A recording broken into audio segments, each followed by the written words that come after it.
Assalamualaikum warahmatullahi wabarakatuh. Perkenalkan, nama saya Vivi Novatona dari Program Studi Pendidikan Guru Sekolah Dasar Universitas Negeri 11 Barat Surakarta. Di sini saya akan mendemonstrasikan tentang sistem reproduksi manusia, khususnya proses pembuahan atau fertilisasi.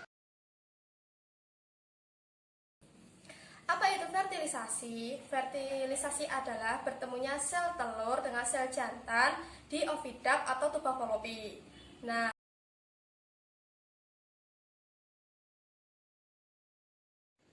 yang pertama, mari kita buat model sistem reproduksinya terlebih dahulu. Alat dan bahan yang diperlukan yaitu 2 buah botol plastik bekas. Yang pertama ukurannya lebih besar dan yang kedua itu lebih kecil. Botol plastik yang ukurannya lebih besar telah dibuat 2 lubang, yang atas lebih besar dan yang bawah itu lebih kecil. Sedangkan di bagian penutupnya, tutup botol plastik yang lebih besar ini tidak digunakan. Sedangkan botol plastik kedua yang lebih kecil tidak dibuat lubang pada bagian badan botol, tetapi dibuat lubang di bagian tutup botolnya untuk dimasuki selang kecil. Dan yang ketiga itu ada selang yang lebih besar. Dan yang keempat itu ada tisu yang sudah dibuat bulat-bulat lalu diberi perekat. Kemudian mari kita merangkai alat dan bahannya agar terbentuk seperti alat reproduksi manusia, khususnya alat reproduksi pada perempuan. Masukkan ke lubang yang kecil. Ini masukkan ke lubang yang besar.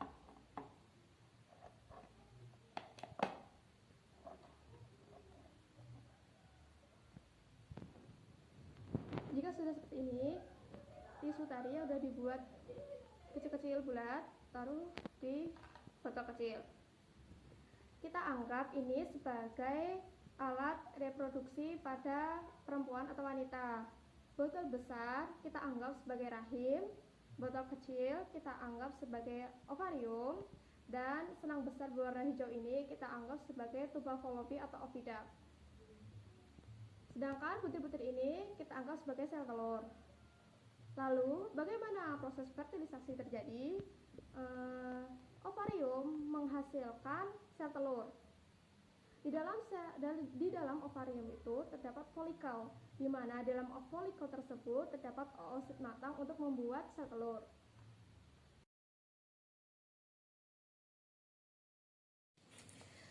Ovarium berfungsi untuk menghasilkan sel telur. Apabila sel telur sudah masak, maka sel telur akan keluar dari ovarium. Keluarnya sel telur dari ovarium dinamakan ovulasi. Jika sudah masak, maka sel telur tersebut akan berjalan menuju oviduct atau tuba Fallopi. Umur sel telur tersebut yang ada di tuba Fallopi hanya 24 jam. Sementara itu, terjadi penetrasi penis ke vagina, di mana akan terjadi ejakulasi dan sperma akan masuk ke dalam rahim. Ketika sperma sudah masuk ke dalam rahim, otomatis dia akan mencari sel telur.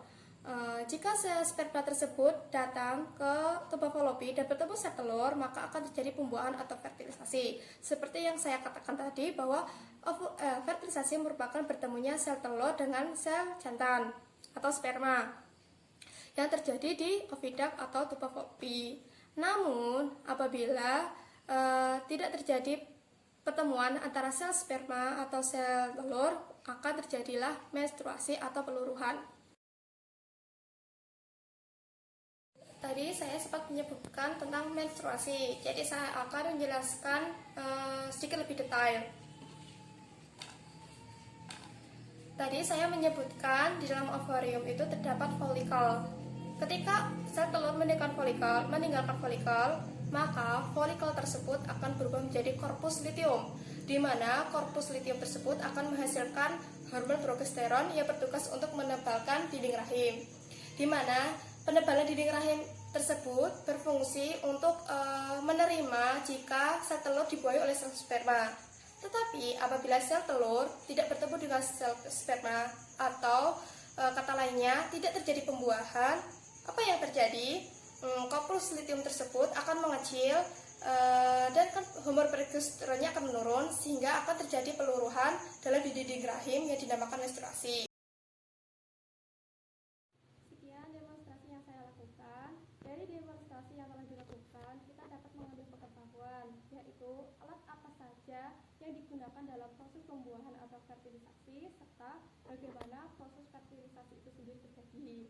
Sekian dari saya. Apabila ada salah kata, mohon dimaafkan. Wassalamualaikum warahmatullahi wabarakatuh.